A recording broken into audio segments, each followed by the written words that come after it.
Hey folks, MCU'S Bleeding Edge in the house. Waiting for Andre's pop culture guy to show up to be on the panel with us tonight for Batman: The Dark Knight Returns Part 2.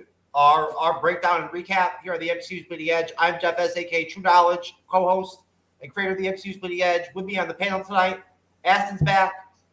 What's up, Aston? Cyber's Doing back. good.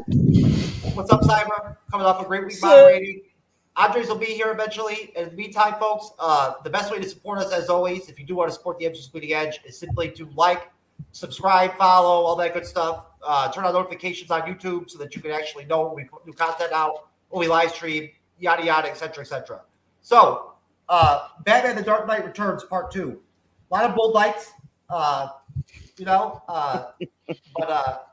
other than that, pretty solid movie. We're going to change it up and do ratings on this one to start the show off instead of ending it for once. Flip the script. So I'm going to ask you guys, hey, what's up, Andres? So we'll start off with an opening rating and an opening take on the film before we delve into the scene by scene. And I'll go to you first, Cyber. Give me your rating for the film, and then we'll compare. After we get done with the show with the scene by scene, we'll go back to our ratings again. But give me your rating and give me your take on the film. Okay, so to start off, I'll give it a 7. I did enjoy it more than the first part. I thought this one had a lot more action. The introduction and inclusion of Superman, I think, made it more fun. And the Russian bad guy chick at the beginning just like cracked me up. And why the hell was she like topless and just had She was over her tits? I was like cracking up watching it the whole fucking time. And I'm she like, was a bulldog. She was more like, I felt she wasn't really like that. I think she was more like, what's her name? That was married to Sylvester Stallone. That was in Beverly Hills Cop 2 and Brigitte Nelson. Yeah, Brigitte Nelson. That's who she made me think of. But yeah, that cracked me up so hard, especially because this is supposed to be in the 80s. So it's very Russian hard. So I think that's super funny. But she's not Russian, bro. She got swastikas on her tits, bro. Well, I knew that, but I was trying to be nice. Let's not confuse it, bro. Bruno. We don't talk about Bruno, man. Bruno. But yeah, those swastikas, the German, I guess, apparently, I thought was pretty interesting. But so I gave it a 7 because of that, because that was just hilarious. But yeah, the inclusion of Superman, 7, and but still, I would say overall, like the animation, once again, I thought was crappy, like the first one, and the overall like direction of the film, I thought was better than the first film, and I definitely thought that there was some very interesting moments in it. So yeah, I have to give it a 7. Okay, Andre's the pop culture guy. Part 2 is much better. Excuse me. Part 2 is much better than part 1. I agree with Cyber. I'll give it a 9 out of 10. I thought this was a much cinematic film. I mean, come on, you got Joker and Superman. What more do you ask for? And I thought this really captured the essence of the graphic novel, which is great. So I think this is the best DC adaptation. It's not my favorite. It's definitely top tier, but it's not my favorite in my ranking. But it's one of the best adaptations I've seen so far. Aston. I'm gonna go with out the gate. I got to give it a 6 because I preferred the previous one, the first entry, the story in general. I loved, like I said, we all said we loved the comic. Those of us who actually read the comic, we know like it is what it is.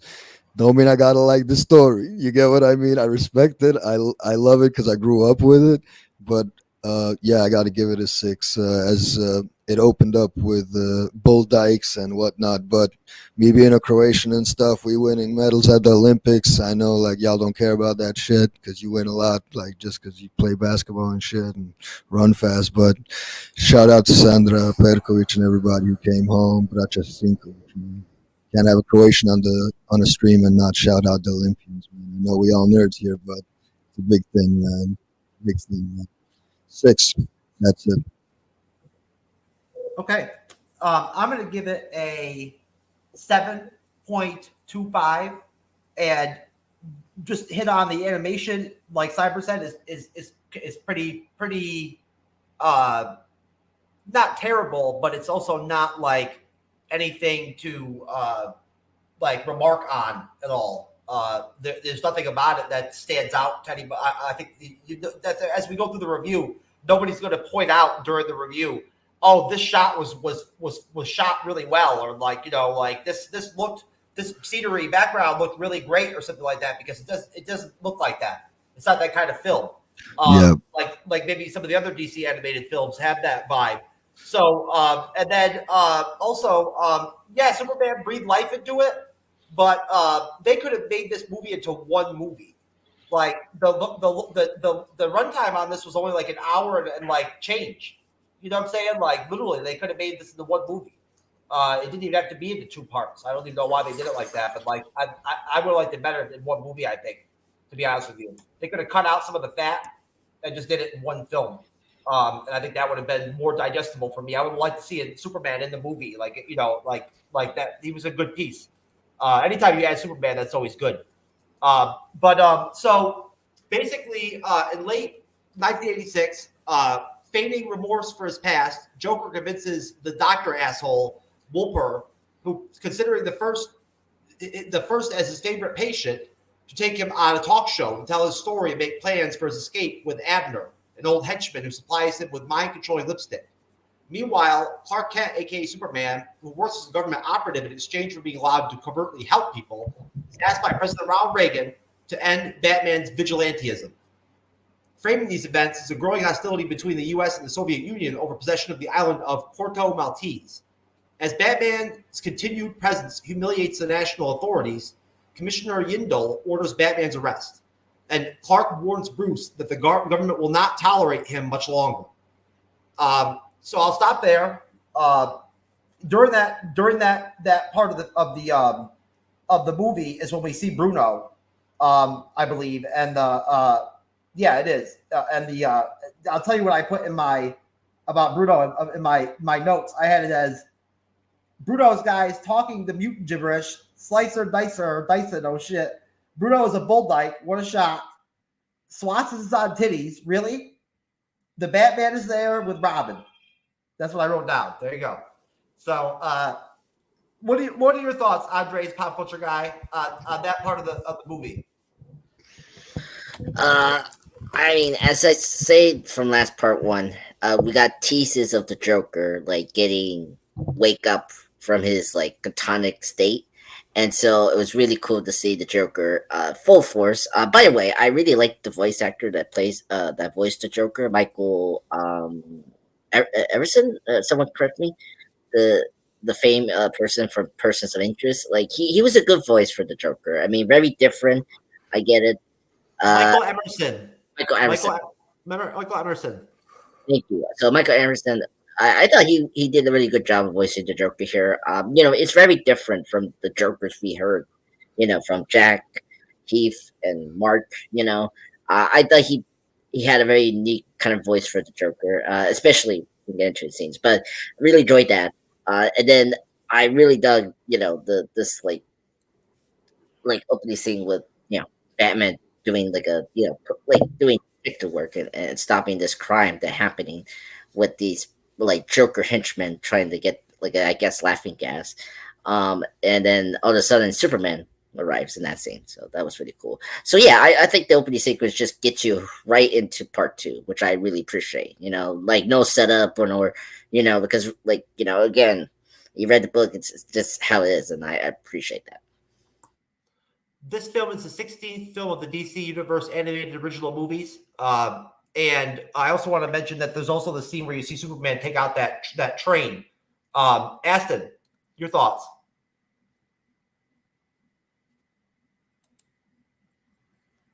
Yeah, for me personally, I enjoyed, of course, the cameos and everything because I read the comics. So I'm going in knowing what it is, but I thought they would have done some things different. And just pointing out and agreeing with the previous point of the runtime, because I agree with you, Jeff. This could have easily been a 2.5 hour long feature, and I would have no problem. And it probably would have ran, smoother, because I feel it peaked in the first movie, even though Superman shows up and everything. But like Andrea said, in this opening scene, I didn't too much. I wasn't invested. I wasn't invested in the opening as much. I mean, the Joker did show up. I didn't like the voice personally. I prefer Hamill. But I grew up with him. Maybe it's an age thing or something. Like, it's just Conroy and Hamill are the guys for me. But like in my mind, I'm like, wasn't Peter Weller the guy or something for doing the voice of Bruce in the first one, right? But it's a different guy in this one, or am I? No, it's Peter Weller again. It is, right? Okay, because like I couldn't get past that at certain moments because I watched it in two separate settings again, just to like try get notes. And the opening, like I felt it was too much. Like they could have covered her up, bro. That's why, like, there's the joke we don't talk about Bruno. Like, what the hell? Frank Miller really was, it is a faithful adaptation, and I would have preferred if they took they censored certain things. They could have done it in a more tasteful way, so that might have also put me off for the intro. So yeah, that's it's a good adaptation, but it was a little much for me. Felt a little edgy for no reason. So that's my 2 cents. Cyber. All right, so the beginning of the film is really entertaining, I thought. It really pulled me in right at the get-go. Like I said, Bruno popping up, being shirtless with big titties and swastikas on her tits. I was just like, what the fuck am I watching? I was like I thought we were going Russian power here, but yet all of a sudden we have like a German Nazi going on here. I don't get this. I feel it was a conflict of interest there. But anyways, that was hilarious. And those two guys that were like supposed to be her like followers or whatever were hilarious too, I thought. And then Batman popping up as that old big ass lady. I was like, what the fuck is this? I'm like, I thought it was a troll at first, and I'm like, what the hell's going on here? And like, where would you get a costume like this, Batman? Like, how do you look like this? I mean, it's kind of similar to, I guess, Robin Hood, in Robin Hood Men in Tights when he shows up as the heroist or whatever. Yeah, it was foul, man. It was it was just crazy because he couldn't sell himself. Like, how does he sell himself as an old lady? This guy looks like a linebacker. I'm sorry. Like, yeah, sorry, man. I agree with you, man. It was really creepy and weird. And so, we get that intro to Batman, and he's like beating up this chick, and and basically eventually Superman pops up and he says he wants to have that conversation with him, because they don't like, since he's returned, they don't like him being there again. And so they have that conversation afterwards at his farm or wherever, his house or whatever. And they're both like dressed in like normal clothing, talking to each other. And you look at Superman and you go, wow, Superman hasn't aged at all, but Bruce looks like he's in his 60s when he's supposed to be only 55. And it's kind of funny how like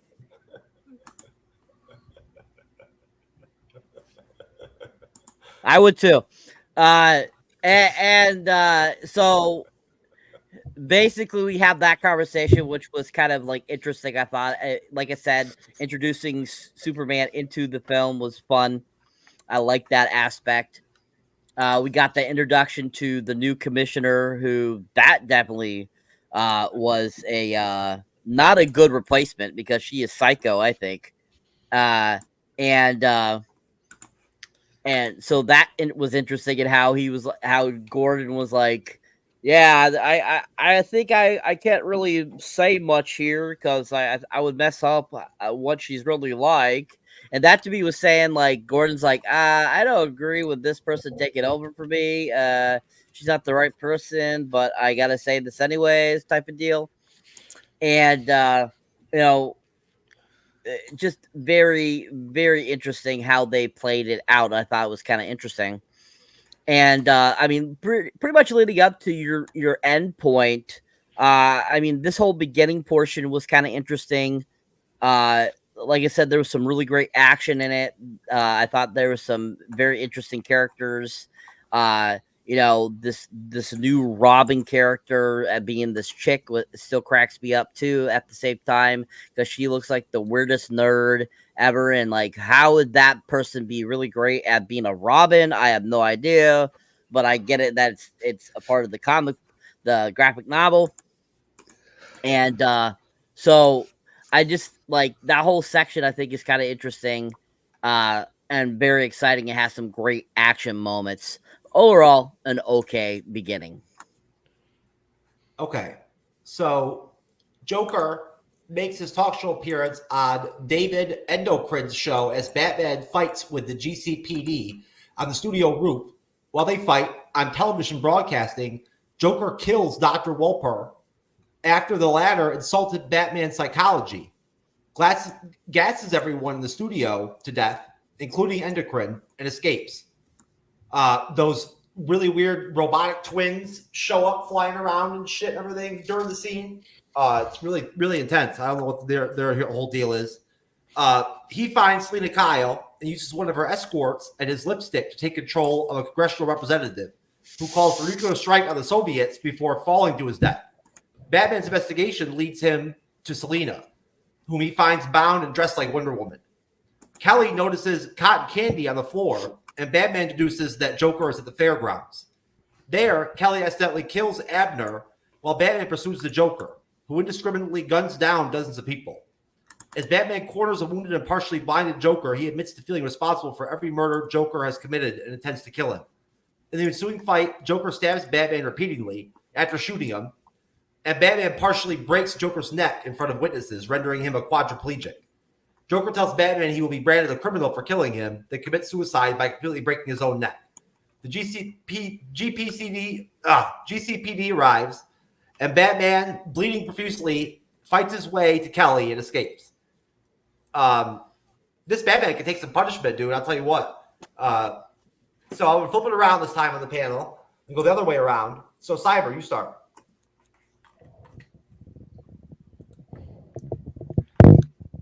So this was another, I thought, really fun action sequence. I mean, the whole Joker aspect was a great idea, but I personally didn't care for the guy that voiced him. I thought he sucked at the voice. I think he's a great actor, Michael Emerson, but I absolutely don't feel he was a Joker at all. The look of this guy too, he was trying to look too like a businessman versus a crazy psycho like the Joker is. And if you've ever heard me talk about Joker at all, my thought process of Joker is I like a mixture of Jack Nicholson's, I like a mixture of Cesar Romero's, I like a mixture of even Jared Leto's, Joker. I like all those combinations. I think they're all fantastic versions. And I know a lot of people don't agree with that, but I really don't give a shit. And, it's my thought process. It's my opinion. I get to think what the fuck I want. So I think all three of those guys mashed together is a great example of what a Joker should be. And because you got your sophistication with Caesar, you got your comical with, Jack Nicholson, and then, of course, you got your more sinister crazy with Jared Leto's version.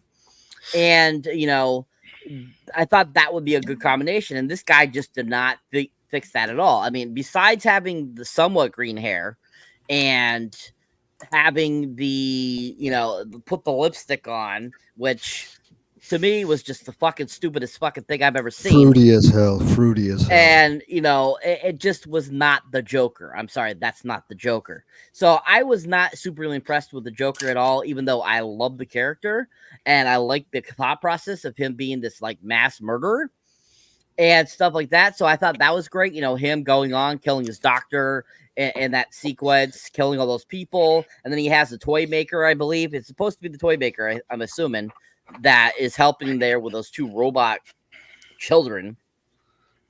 And it's really great. It's really fun. And, you know, I thought that leading up to the shootout at the Tunnel of Love, which was what a great place to put a shootout in Tunnel of Love. And then he's killing all these couples, and you're kind of like, wow, this guy really is fucking wacko. Like, wow, like this is really showing the Joker's true intentions. And I'm thinking to myself, I'm like, wow, that's a way to show it. Great job, Frank Miller. Great job, Frank Miller, and your co-writer. Great job. I thought that was a very interesting touch on making the Joker seem even crazier. And, you know, taking it to a whole new level. And he just keeps shooting them all. It's like without hesitation. It was absolutely hilarious to me. And I'm just like, wow, this has just gotten crazy. But Robin going up and like saving the those people on the roller coaster from the robot that got sent up there. I thought that was kind of interesting. Her fighting the toy maker, him getting squashed in the thing was really awesome. And then basically kind of the, you know, Batman battling all those cops on top of the building when he's trying to get into where Joker is. I thought that was really badass. I thought Batman kicked ass. He was really great in that sequence. And like took, you know, did his own. And just like I said, a lot of great action. I thought this section of the film really was fun, you know, leading up to Batman being framed for being a murderer. I thought that was really awesome. And I thought that whole thought process was a great writing. Joker having the bat star stuck in his eye, the Batarang, was absolutely hilarious.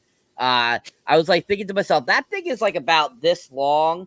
I mean, that would have been fucking going through the back of his head, I feel, not just right there in his eye. I'm sorry, that just does not seem logical, but, you know, it's a cartoon. I get it. It's a cartoon. But I still think that should have caused more damage than it did. But overall, I thought this whole section was really done well. I enjoyed it. I thought it was action-packed, and I thought there was a lot of great stuff to it. Okay, Aston.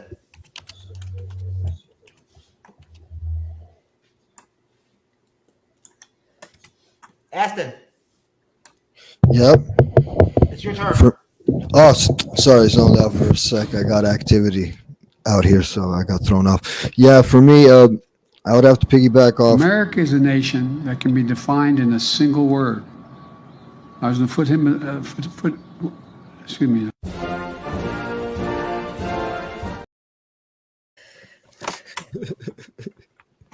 You got me. Where are we? Where are we? Like I'm going through the green screen. Yeah, personally, America is a nation that can be defined in a single word. I was going to excuse me. It was totally. I had to drop that again. It's so good. Hey man, I get it. I'm with you all the way. But piggybacking off Cyber, I didn't like this Joker, and it felt very bleeding heart liberal. The way they were just the whole narrative around everything, from the Butchie new commissioner to even I feel we're not even talking about the commissioner enough at all. Like the whole setup was leaning towards Gordon playing a bigger role, and I feel they handled it kind of well. So this part where it comes like to us seeing it unfold more, I expected more. Yeah, this Batman can, you know, take a whooping like you said he could, but for me it's also like he looks very brutish, a little bigger than I would say in the comics. I think they could have done a little more with that, because just like I don't feel the inner conflict. Like it's dark, but I don't know, like the first one just felt better. Everything felt better in the first one. So yeah, that's it for me on this one. Andres. Um, yeah, I this is my favorite part of the film. Just because the Joker being the Joker is really great. I mean, yeah, it's gonna take a while to like this version of the Joker. I agreed. He's nothing like the Joker, you know. He's not my favorite Joker at all. I think he's, nothing will beat Mark Hamill. Like, he's my favorite Joker. I mean, it's a unique take. I mean, at least he's a mass murderer, so at least we got that kind of Joker. So I appreciate that.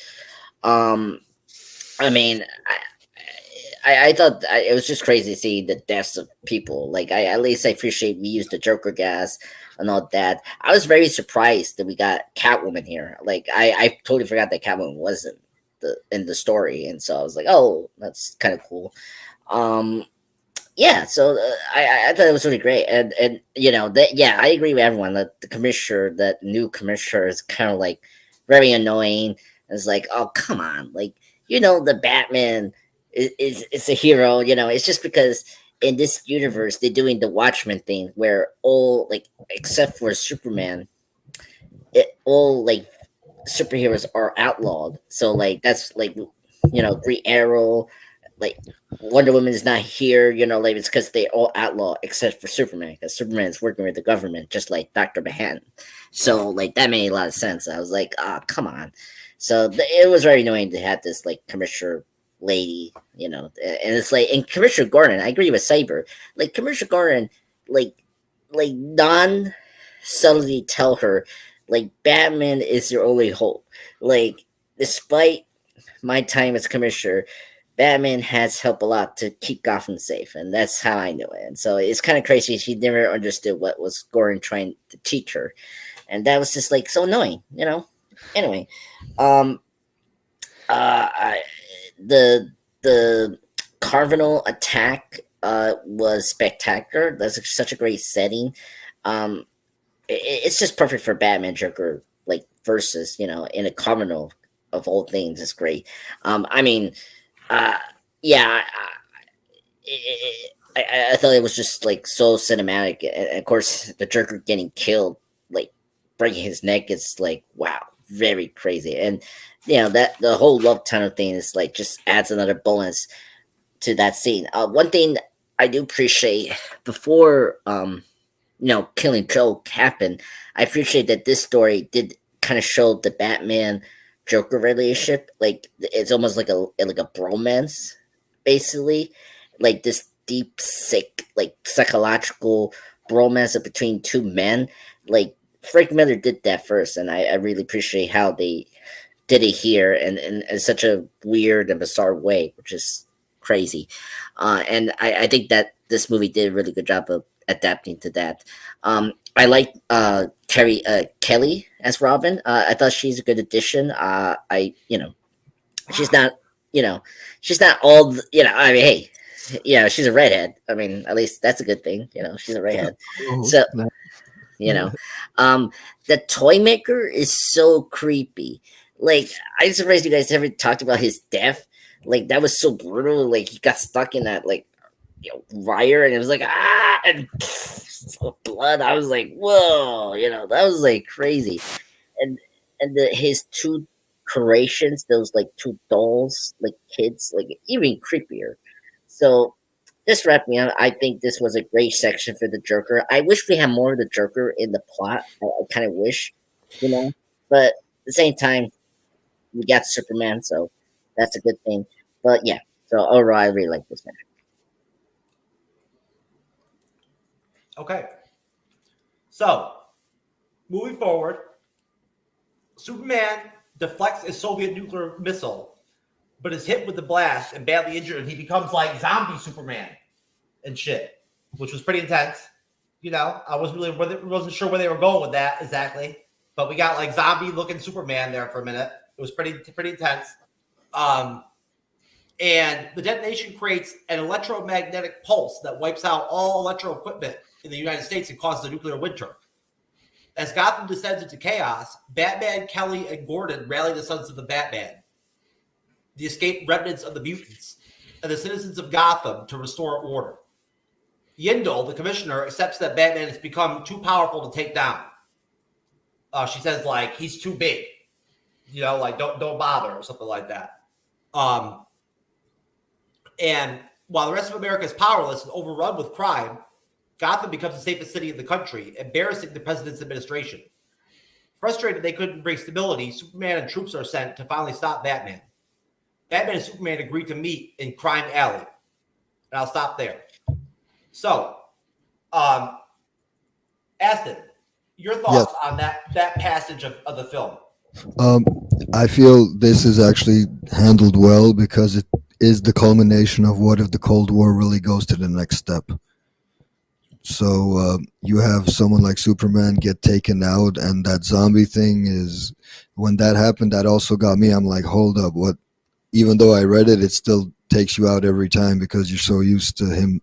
And it just felt realer because, like, I think we're young enough to remember what the Cold War was and how they put that in like every movie from Rocky IV and onwards, and like it was that big scare. So for me, that was really conveyed well of what happens when you lose that one weapon and how Reagan really is taking advantage of a Superman. You know, now literally America is the police of the world. And I feel, though Frank Miller might over politicize stuff and like the narrative, as I said, it's very, you know, kind of bleeding heart liberal at times, which Frank Miller is. He goes against, he doesn't play either side. He goes against both, and I liked that about it too, that it wasn't too clear. But in my don't give me the Biden, man, because the one thing that I didn't like take away from this was that this guy was trying to push his narrative in it, despite the butchy chicks and stuff like that, which I don't remember so much in the graphic novel. I don't remember this much butch, but Reagan was done very well. That nuclear winter, and it was like the Warriors. It's like it felt like he took the Warriors, they took over the city and like did the right thing, which felt kind of campy and hokey to me. So yeah, I might have went into some details there, but yeah, it felt really campy. Like, oh, we're the warrior mutants, which you just inherited, and now they're just doing his bidding, and it became the safest place. It felt kind of campy for me, like that. It was too easy, considering the first movie really had him struggling. Slice and dice. Right. I slice and dice, baby. I Yeah. love that language. I love the language, that mutant language. It's great, dude. I don't shiv, man. I don't shiv. No shiv, baby. No shiv. All right. I'm just a pop culture guy. No shiv, baby. What's up? Well, no shit to that. Yeah, no, Austin, you brought a really good point about the Cold War. Yeah, that's right. That's what I say. Yeah. Again, you know, you have to remember this story was in the Cold War in the 80s. I was kind of surprised they actually kept that in this movie. So that was really neat. I mean, it gives you, like, you know, Frank is trying to ground Batman in the real world. So using what was going on to, like, you know, give the Batman universe a darker edge, it makes a lot of sense. So I really appreciate they did that here. And I really like this version of Superman. The actor that voiced Superman, let me pull him on here. Mark Valley, like, he's fantastic. He reminds me a little bit of Tim Daly from the Superman animation series, from the DCAU. I think they did a really good job of using Superman here in the story. And that scene, that nuclear thing, if you haven't seen Batman v Superman, that's the scene that Zack took from the story. Is like, because so much of that nuclear energy sucks out Superman's soul, soul energy from his body. He had to, like, he has to wait for the sun to come back and give his full body back to energy. You know, it's a very like shocking and a very visual scene. That's like, I kind of wish that Zack did more of in that movie, but what are you gonna say? Then what else? The mutants being like the hero, like being the sons of the Batman, right?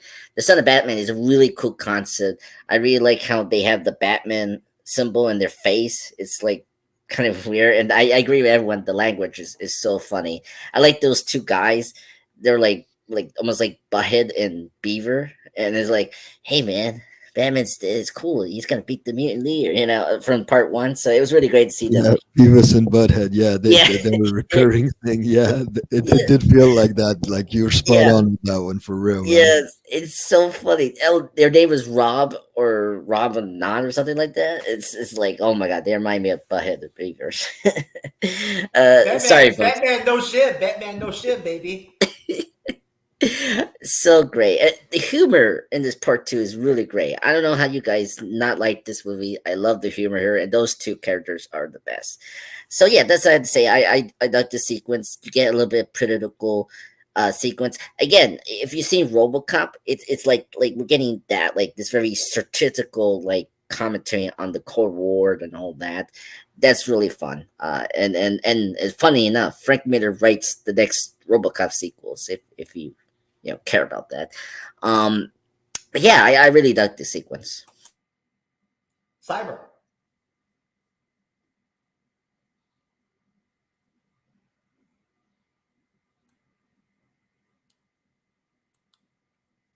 Cyber.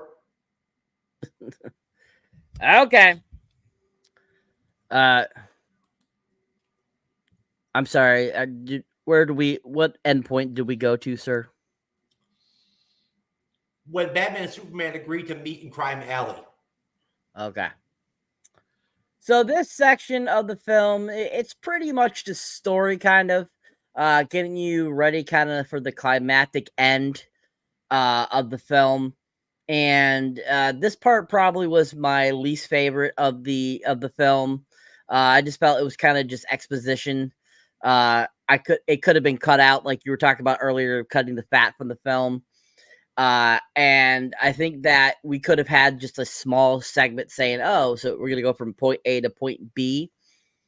And, I think that majority of this section kind of gives you a good idea of kind of what's going on,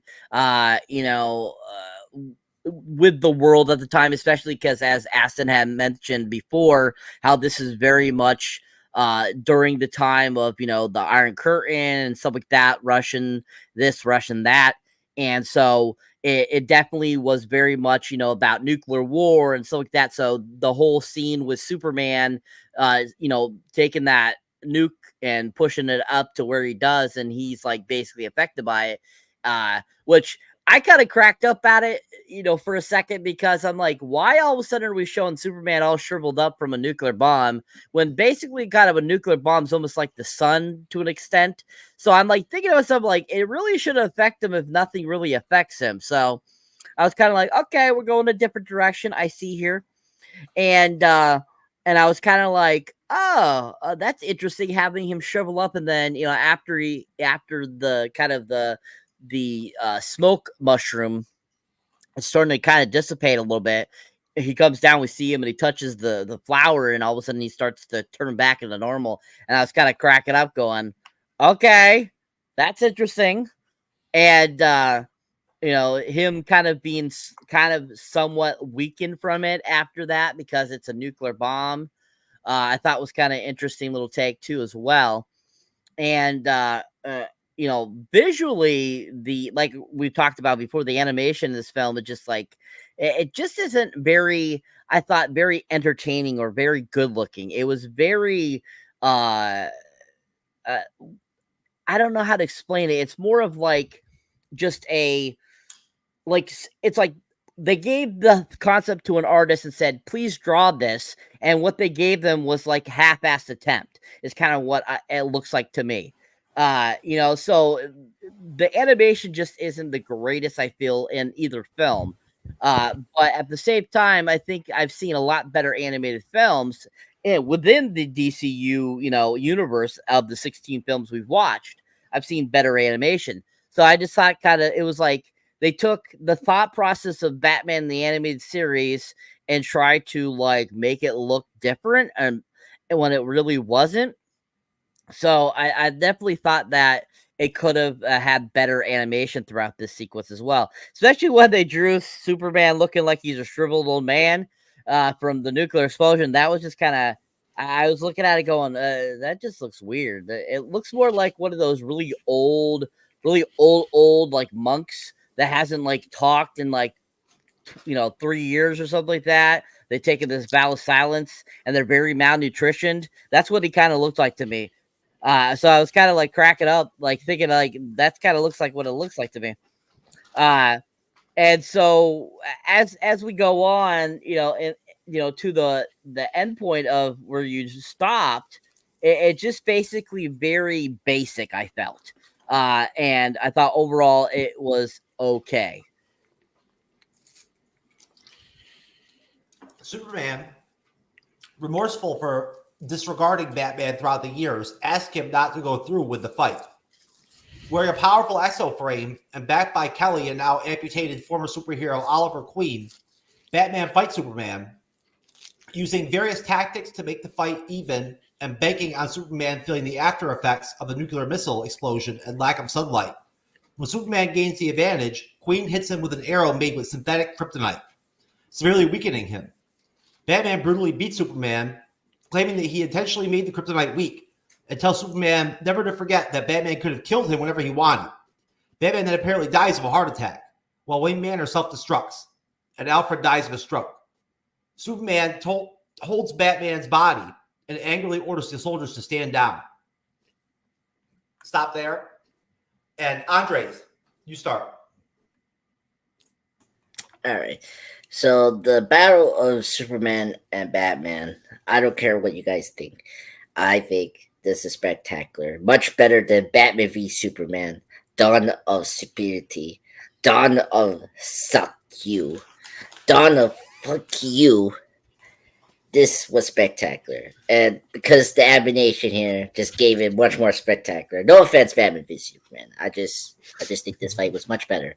And you see Batman, his armor, suit, which is really cool. Superman, it's really cool to see how Batman used non-lethal things against Superman, or things that could hurt Superman. Of course, Oliver, Green Arrow using a kryptonite arrow, which was really cool. Superman, trying his best not to hit so hard, because if he hits hard on Batman, he's easily could be killed. I mean, come on, people. Superman's very powerful. Even with him being exposed for nuclear energy and all that, he's still powerful. And Batman using Gotham's power to electricity.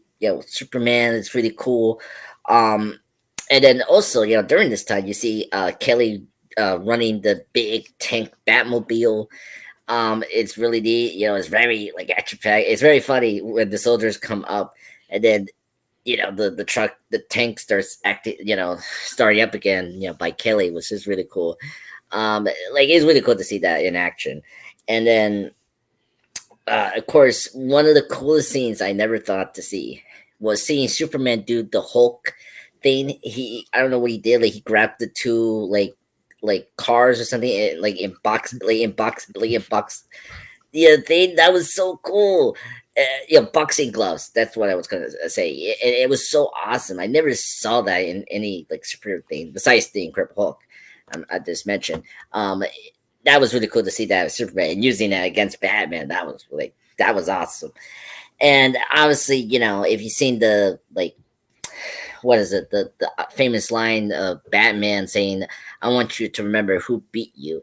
Really great delivery by Peter Weller. That was really great acting from him, and I thought he really delivered that. And then all of a sudden he had a heart attack. I was like, whoa. And then poor Afrin.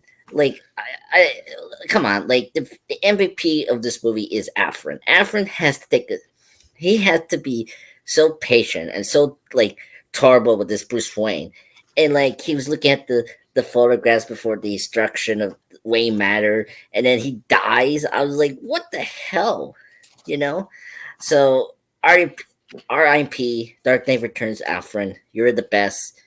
May rest your soul, sir. You did your service to comic book fans and comic book community all around. So yeah, this section, it was spectacular. I think that this movie delivered this very fun, very iconic scene from the graphic novel.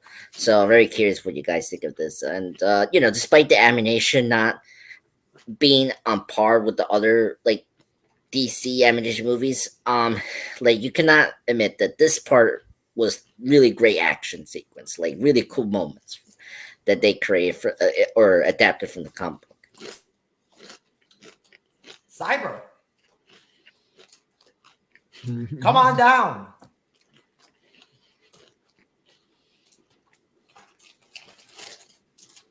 Come on down. I already answered. Come on down, baby. This is a new topic. What are we talking about now? No, what? When did we moved on to the Superman fight, the Superman Batman fight? Okay. Oh yeah. He's right. Yeah, that's what. Yeah. I just read the whole outline of it. Yeah. Superman Batman fight. After the nuclear blast. Yeah. No, I already talked about that. Yeah, we talked about the nuclear blast, man. I know we did, but then I'm asking you guys about the Batman Superman fight and Batman dying and all that, and then blowing up the mansion. Okay. Oh, That's yeah. why My Andre bad. was talking about it, because I swear to God, I didn't hear. Because I didn't. I heard like the heart attack, but like there you go, Cyber. Yeah. After the heart attack. This part, I mean, the Batman Superman fight was really fantastic. It very much made me think of the suit that Ben Affleck wore in Batman versus Superman when he's fighting Superman. It had the power armor and all that kind of stuff, and which is to keep making him more super strong to battle Superman, which I thought was really great. And the dialogue between them was perfect, exactly how you would picture it between Batman and Superman. Superman being, the high and mighty, and, Batman being the crime fighter behind the shadows and stuff like that, which was perfect. The tank that the girl Robin is driving was pretty sick. Definitely they tried to use some CGI animation with it, and it just did not click at all. It looked horrible. It was so obvious. And I didn't think the shape of the tank was anything that great. I thought it could have looked better, but at the same time, I think that it did a good job of doing some damage and stuff like that. So I thought that portion was decent when he's the Robin is using the tools and stuff in it to use it to battle things and stuff like that, which I thought was pretty cool. But overall, that fight between Batman and Superman was just super cool, and then Superman looking into his chest to see his heart and saying, to him oh, Bruce, your heart. And then him all of a sudden at one point grabbing his chest. I was like, what the fuck? And I was like, where are they going with this? Like, they're going to kill off Batman? I'm like, what the hell? And I was thinking to myself, I'm like, okay, interesting. All right. And then the first thought process that came up to mind, I'm like, this is a plan. This is a plan. They got something planned here. And that was a whole thing that he was using that to help himself. I love it, bro. Keep going. I love it. And so I'm thinking to myself, yeah, nah, Bruce isn't dead. He's not dead. I'm sorry, are we going to the full end of the film, sir? No. Okay, I didn't think so. So that sequence, really badass. Him clutching his chest, crazy. And overall, it was a, very great portion of the film. I really enjoyed it. Aston. What's there to say? I think growing up, you're either a Superman fan or a Batman fan. Forget more. Of course, there's Marvel and everything, but let's face it. You always if you're a Batman fan, this was your revenge porn. You saw him really bring it to Clark, really take it to him. So, and he had no answers. Clark had no answers, and there was a lot of power in he had him beat. So that's what beat the Batman heart failure. Just think about that. Of course, I felt like Cyber in that moment in time, because what is how he's gonna go out, and even though you read the graphic novel, it's still I feel when you revisit stuff like this with gaps, because it's been years since this came out, and honestly, I never rewatched it.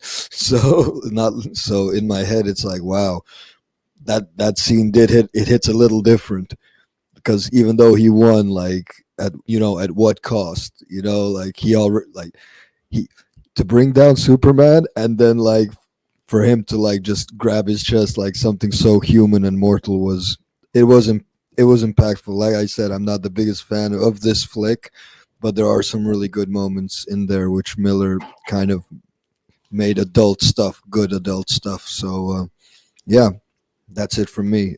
Back to you in the studio, Jeff. We're all just munching tonight, like I noticed that every one of us is like on some serious snackage.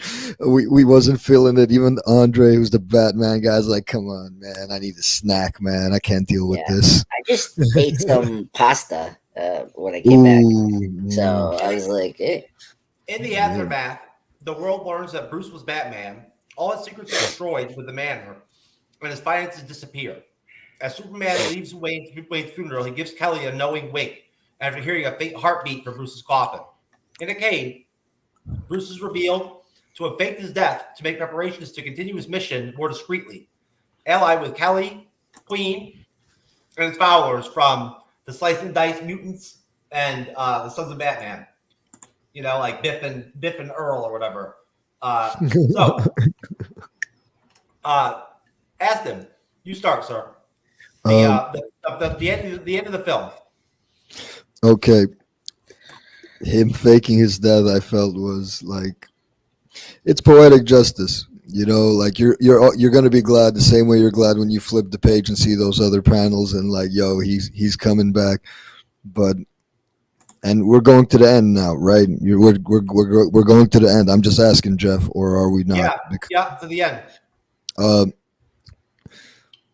That it brings home what happened to Alfred. I feel, like that's the one thing. Like this movie for me was just like a lot of mortality, because the '80s is not just 20 years ago no more, bro.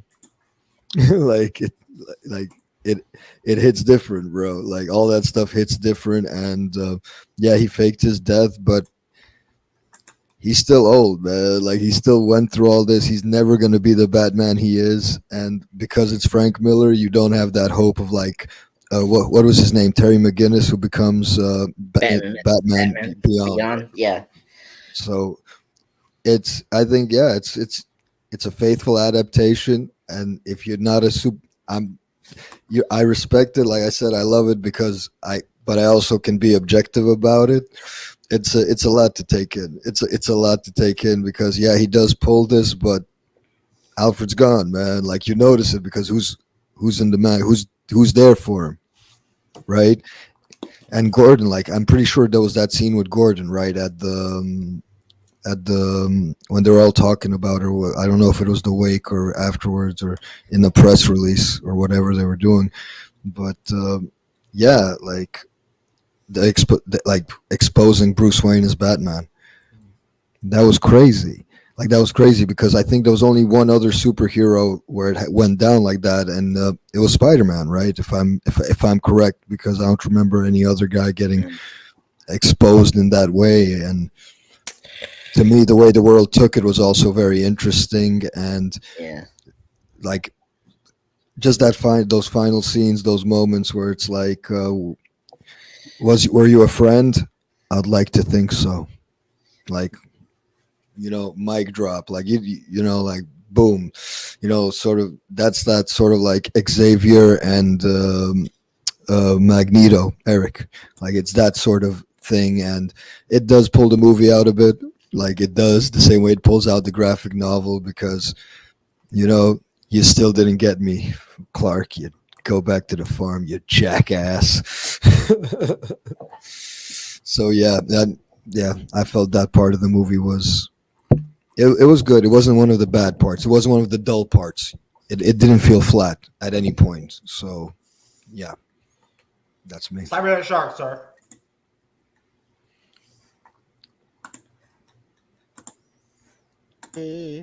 All right. very end of the film. Yeah. So I mean, you get your funeral sequence. You get Superman's there. Everyone's there doing the respect. We get that little kind of caption info from the news people saying that Bruce Wayne was Batman and that he's dead. And basically we get that wink from Superman to Robin, who's disguised looking at the grave.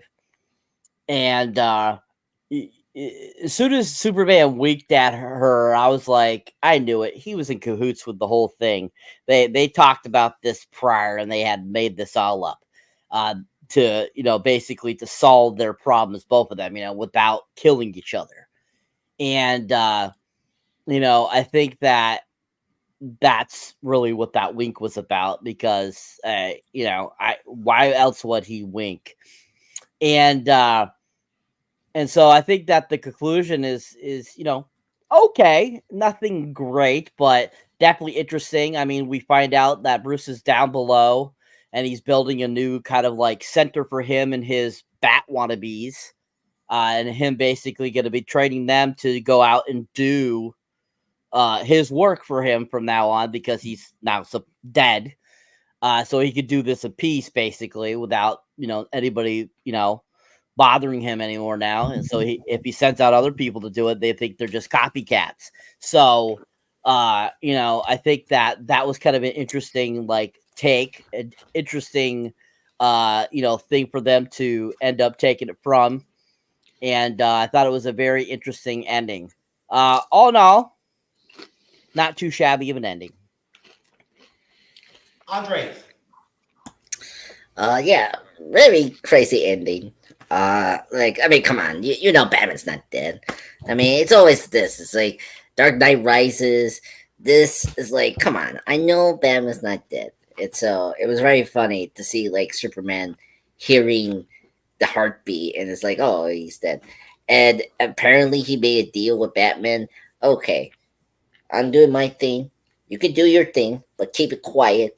Like the other guys, the movie, the other guys. Quiet as church mice, okay? And then I don't interfere you, and that's what Batman does. So okay, that's great. And in the funeral, it was great to see the tombstone for Afrin. So that was really great. Rest in peace, my faithfully servant butler.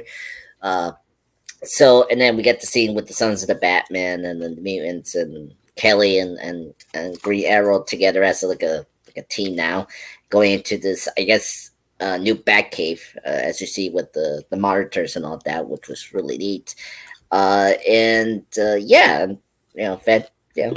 good ending. I mean, I kind of wish we maybe make it a bit less bombastic, but that's Frank Miller. Like Frank Miller is very bombastic with his ending sometimes. If you read his stuff, so yeah, makes sense. But yeah, I fairly enjoyed part 2. I thought it was better than part 1. I do agree with everyone. Like, I kind of wish this was a full movie. But I mean, you have to remember this was the trend of Harry Potter and Twilight, because they split their books. So I kind of wonder if they copied that, and it's like, because this was what, like a 7 or 10. Austin, remind me, this was like a an hour. It's about an hour and some change. It's not even that long. Yeah, like this is like 4 issues. They had to adapt. So I think you couldn't make it a full movie, but I appreciate they made it 2 parts. But yeah, so I really enjoyed this ending. Okay, so I'll go around. Does anybody want to change their rating at all? Anybody at all? No. Aston, you need to give me your website in the private chat. Oh, good. Go ahead, My bad. Go ahead, Andres. I have a question. Can we rate like the full movie? Because I don't know, like the 2 parts together. Because I think it'd be fair to rate that. Yes, I think. Just as you asked for that, Andres, you can go ahead and do it. All right. Or I go now, I guess. Go ahead. Yeah, go ahead. Okay. All right, fine. All right. So part 2, I still give it a 9 out of 10. But for a full movie, I'll give it 8.5 out of 10. It's a good adaptation of a famous graphic novel that all of us have heard and read. Is it the best of the DC, animation movies? Not really. It's not my favorite Batman story. Let me say this out loud. I'm not a big fan of Frank Miller, so there's other Batman stories that I prefer. But I think this was a good adaptation. If you like Batman, it does it justice. I'll give it a 7.5 overall for the 2 parts. What do you think, Cyber? I give it a 6 overall. Like I said, 7 for part 2, 5 for part 1. So I would average it out to be a 6 completely for me. Like I said, I thought this film was definitely better than the first part, and I enjoyed it a little bit more. Aston. I'm the opposite of the homie, but it still winds up at 6. So our average is the same. I preferred the first one because it just felt like a fuller movie. The darker tone went from the beginning to the end. So that's why, because even the tone, and Cyber, I think you touched on this, because it really felt cheap in this one, or was it just me? Maybe the first one was darker, so it masked it a bit better. Like the animation style and stuff, at times it felt cheap. And that ending, for example, you don't even know that it's Arrow until he's got a bow out. You get what I mean? I'm like, why not just throw him in the costume or something? But it's a 6 for me overall. I don't know why Oliver Queen fucking was missing an arm. That was fucking stupid. Yeah. Just have to say that. Apparently, it was supposed to be Superman because they were like, what was it? It's like last time we fought and stuff like that. I'm like, so out of everyone in the former Justice League, it was that guy who went against him? Really? Like that poor bastard, the guy with no superpowers? But that's kind of the thing why I feel DC was more adult always. It was always a little more serious than Marvel. It wasn't so campy. So, yeah. I agree with you, Austin. I feel like part 1 was more a Batman story, where here this felt like a more DC comic book like part. You know what I mean? Like part 1 was more like a Batman story, where here this felt like a more like a crossover comic book movie than like a Batman Superman the movie, right? Because it's more like that. Yeah. And so the shift of tones is more apparent, in this part. Yeah, I agree with that. All right. Well, we are done with this DC animated film. It was a short film, so hence that small panel, short review, short recap, short breakdown. So I'm going to start plugs. I'm going to go to you, Aston. Let's look at your dope ass website. You used to get all the hoes, right?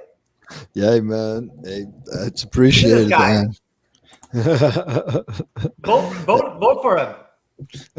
Hell yeah, man. Thank you guys. Much appreciated. I wanted to got no chill, bitch. Hey man, that's how I do it. I got music coming out. I also have music before. I'm going to be updating the website. I'm going to definitely be adding my content and my YouTube channel, and I'm still a noob at everything, so I'm super turbo grateful to always be part of this stuff. But if you like R&B music and stuff, please do check out my R&B hip hop music. Please check out AskTheMike.com. I'll be having blogs, write-ups and stuff on there soon as well. So big shout out to all the fans out there who tune in and show support. Big shout out to Dom, who always tunes in lately, always live in the chat. Super thank you. Yeah, you guys are awesome. Thanks for having me. Pause. All right. Cyberneticshark, sir. Well, as always, folks, if you enjoy me here on the panel or as I'm moderating, you can go check out my solo content. You'll find me under Cyberneticshark on YouTube, Instagram, TikTok, Facebook, pretty much any social media posting area. That's where I'm at. As you can see, my most recent reviews there are Maxine, the third film in the Ty West trilogy of X series, along with the Jackpot trailer, which is a new Paul Feig film coming out. for Amazon Prime with John Cena and Aquafina. It's super funny. If you haven't seen those two, definitely check them out. Our most recent short is Death Game, which is a 1977 film with Colleen Camp and Sandra Locke, who was one of Clint Eastwood's previous partners. She unfortunately passed away of breast cancer 2018. But yeah, that it's a great movie. It's basically the original film that Eli Roth did, Knock Knock, in I think 2015, is basically a remake of this film. Super fantastic, really fun. Definitely should check it out. If you got Shudder, check it out. It's on The Last Drive-In with Joe Bob Briggs. Really fantastic and awesome film. Great cast too in it. Really fun. But yeah, if you haven't seen it with stuff, definitely check it out, people. Be having more stuff for you guys soon. More reviews, more trailer reactions. Currently at 1,137. So thank you for all the our new subscribers and old subscribers. Thank you very much, and keep on trucking. All right, Mr. Ivan is a pop culture guy. 1,000 subscribers.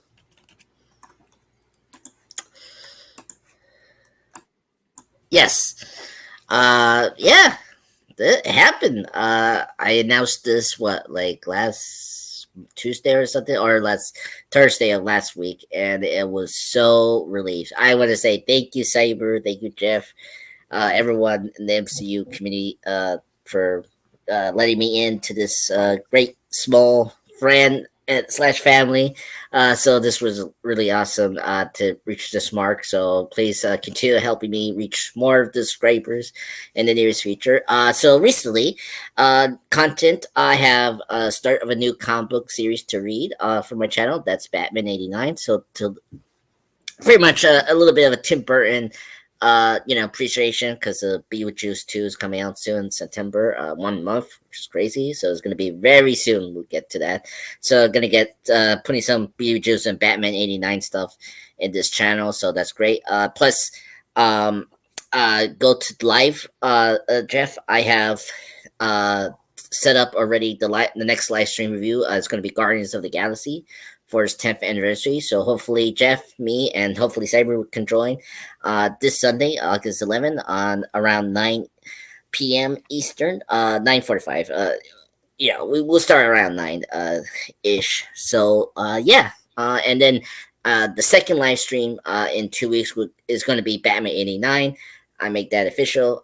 Just going to announce that now. So be up to Beetlejuice too. So yeah. So again, thank you everyone for helping me reach this a milestone mark. I'm very excited to continue with MCU Bleeding Edge and have some more fun with She-Hulk, Massage Parlor, Joe Biden clips, and my favorite, the Japanese Spider-Man, the Tard Man, who's my favorite. Come on. So yes, USA, come on, USA. All right, and we go live on Friday for the Lord of the Rings, The Return of the King. Okay, at 9:35 p.m. Eastern. Can't wait. It's going to be a fucking exciting show. Probably 3 hours long, without a doubt. So we're doing the extended cut version. So it'll be a long-ass show, but come check it out with us, folks. And in the meantime, we appreciate all of you. We love you. God bless you. And have a wonderful rest of your week and a great weekend. Hopefully we'll see you on Friday night. Yep. Peace. Peace.